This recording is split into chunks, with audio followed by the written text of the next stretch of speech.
Estamos tratando de uma temática um tanto quanto polêmica, que a humanidade, de certo sentido, não gosta de tratar disso, da questão da morte, na perspectiva da matéria de maneiras e costumes. Estamos na página de número 94, bem embaixo lá na página, os que tem o livro em mãos. A condenação pela separação humana do divino por conta do pecado, nos faz vivenciar sofrimento dos mais diversos, tá certo? Com certeza isso é uma assertiva real e verdadeira. Então, por essa razão que os seres humanos, ao longo do tempo, têm criado estratégias para vencer a limitação e o sofrimento. E isso eu vejo, repetindo, como eu já falei em aulas anteriores, a medicina, o advento das ciências biológicas, das ciências médicas, é uma forma da misericórdia de Deus também, identificando-se com a humanidade. No Antigo Testamento, vemos que o texto bíblico não traz muitas informações detalhadas acerca da morte ou da vida após ela. O Antigo Testamento é bem raro, é bem escasso essas informações. Novo Testamento, temos o grande capítulo da ressurreição, que em si trata da questão da morte, né? Pós ela. 1 Coríntios, aos Coríntios, capítulo 15. Paulo ele foi cirúrgico naquilo ali, e a inspiração que ele nos traz é muito importante. A gente pode ver como o livro de Jó provoca reflexões sobre a morte e o morrer. O livro de Jó, com certeza. Através de todo o seu sofrimento vivido, por padecer em seu corpo, por ter sido acometido de uma doença em sua pele, Jó passou a lamentar e a pensar acerca da morte e do morrer.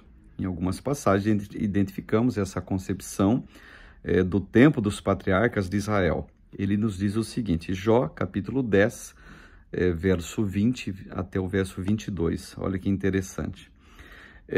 Restam-me apenas alguns dias.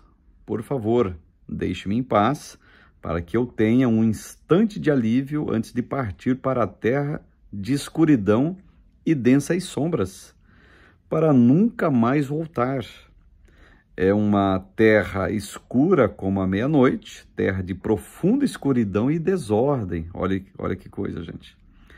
Onde até mesmo a luz é escura como a meia-noite. Olha a concepção.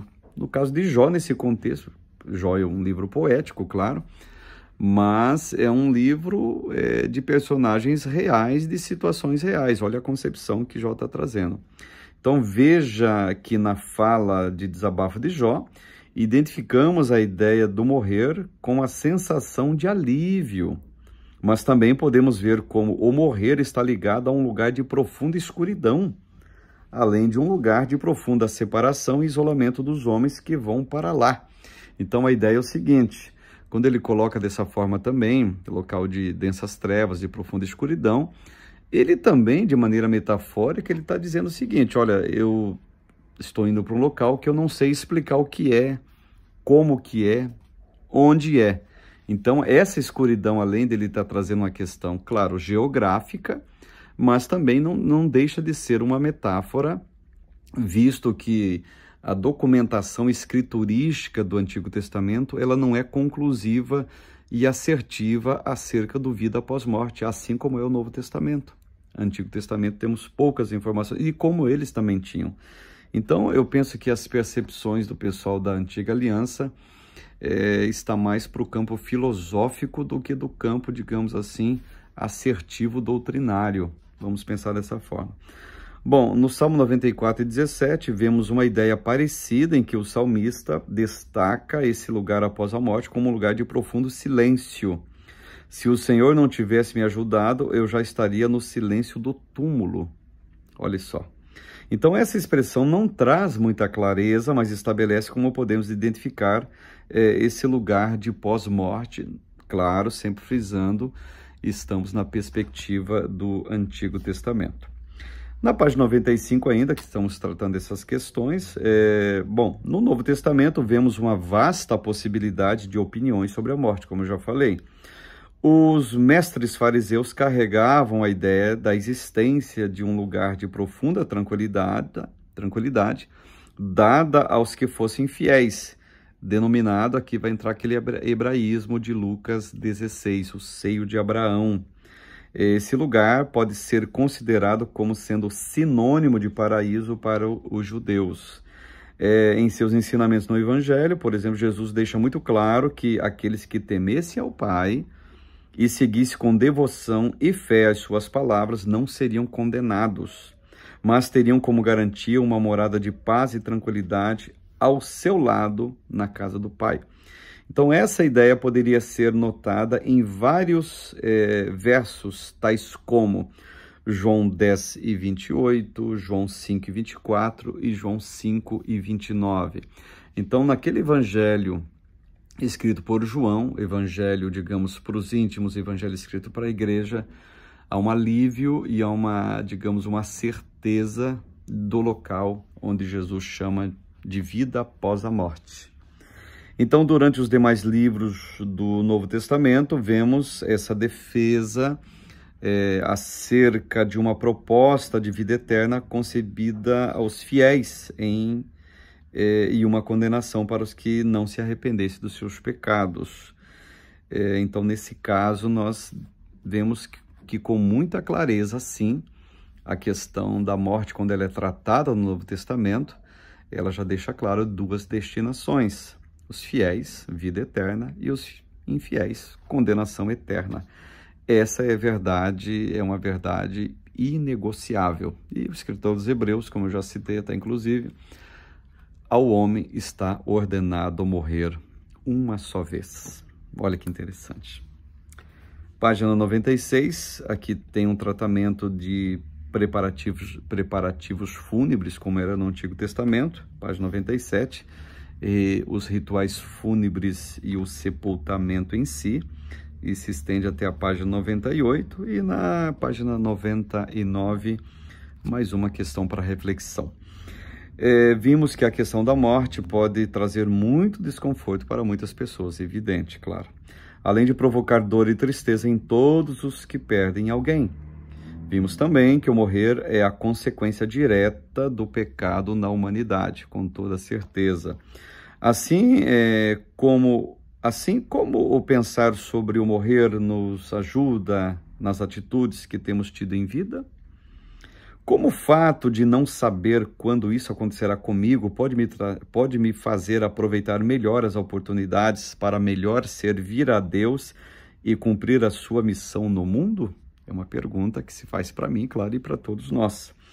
Então, estabeleça atitudes que possam colaborar para uma melhor otimização de seu tempo e ministério na Terra, durante esse tempo de vida que temos para nos preparar melhor para o cumprimento da missão e o retorno glorioso de Jesus.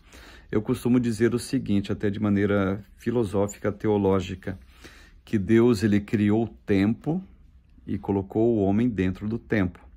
E esse tempo tem começo e fim. Deus está lá na eternidade, que não tem começo e nem fim. Então a eternidade não é tempo, o tempo não é eternidade. Pense comigo. Ou seja, eu, você e toda a humanidade está dentro do tempo. Para aproveitar esse tempo de forma otimizada, e a forma com que eu aproveitarei esse tempo determinará aonde eu estarei na eternidade. O nome disso é morte. A morte que acontece dentro do tempo, mas essa morte que acontece no tempo, ela te lança para dentro da eternidade. E lá na eternidade, a ideia vida eterna, dentro do âmbito da eternidade, é vida com Deus. Mas a Bíblia fala de morte e condenação eterna, Daniel 12:2. Uns ressuscitam para a vida eterna e outros ressuscitam para desprezo e horror eterno. Então a Bíblia deixa claro que haverá um tempo eterno, quando os seres humanos saem do tempo, e que os lançará com Deus ou sem Deus. Então observe a questão de tempo e a questão de eternidade. Vamos fazer como Paulo, vamos remir o nosso tempo. E remir o tempo é aproveitá-lo da melhor maneira possível. Bom, chegamos na página de número 101, a unidade de número 3, Sociedade e vida cotidiana em Israel. Estamos tratando de maneiras e costumes, sempre frisando essa questão. Então, a vida cotidiana de qualquer sociedade é marcada por elementos extremamente comuns aos indivíduos que se relacionam dentro de um complexo cultural específico. Coisas que podem ser consideradas sem nenhuma utilidade, mas que são vistas em seus detalhes como maneiras como os indivíduos compartilham informações sobre como pensam o mundo, as suas vidas e as mais diversas formas de se relacionar uns com os outros. Então, dentre esses elementos que entram no ordinário de uma sociedade, podemos citar forma de pensar as suas moradias, como dividem o espaço dentro de casa, o que entendem como sendo a privacidade dentro delas e a vida pública. A maneira como determina um sistema de contagens de pesos para o que é considerado perto ou longe, pesado ou leve, além de criar um sistema monetário específico para a compra e venda de bens e serviços. O nome disso é sociedade, o nome disso é vida cotidiana. E todo mundo tem. Israel, claro, o antigo também tinha. Além disso, podemos citar as diversas formas como os indivíduos de um povo ou cultura específicos pensam a nomeação das coisas através de linguagem, como isso estrutura a forma como realizam a contagem do tempo, bem como os diversos elementos que compõem a estrutura cultural de onde eles vivem.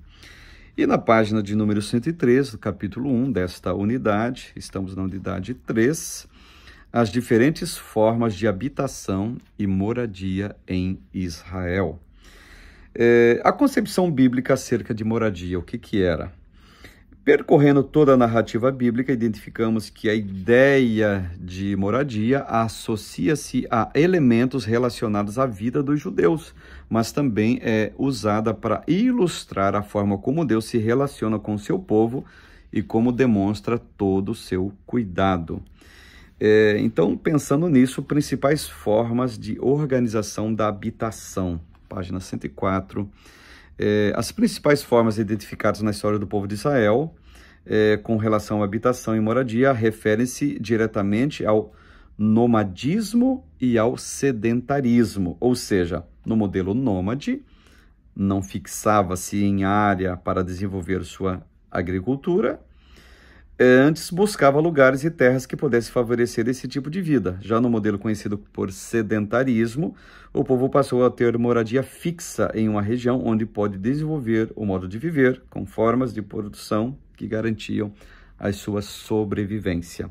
Então, as principais formas, não vamos nos aprofundar tanto, é o nomadismo e o sedentarismo, que são aspectos e etimologias muito conhecidas.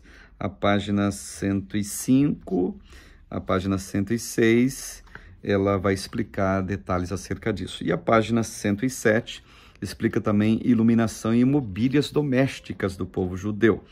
E, enfim, uma questão para nossa reflexão, página 109.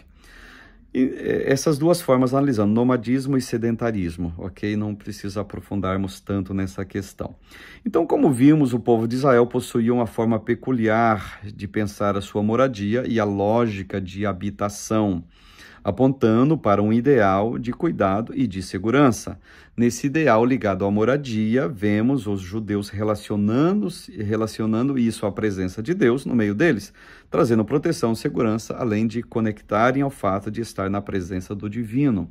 Então, dessa forma, reflita um pouco sobre como tem sido a sua relação com o zelo e cuidado para com a casa de Deus. Não apenas no que se refere ao cuidado físico com as suas instalações e sua manutenção financeira, através de dízimos e de ofertas, mas pense sobre sua relação com a igreja local, como lugar de adoração a Deus e comunhão com os irmãos em Cristo.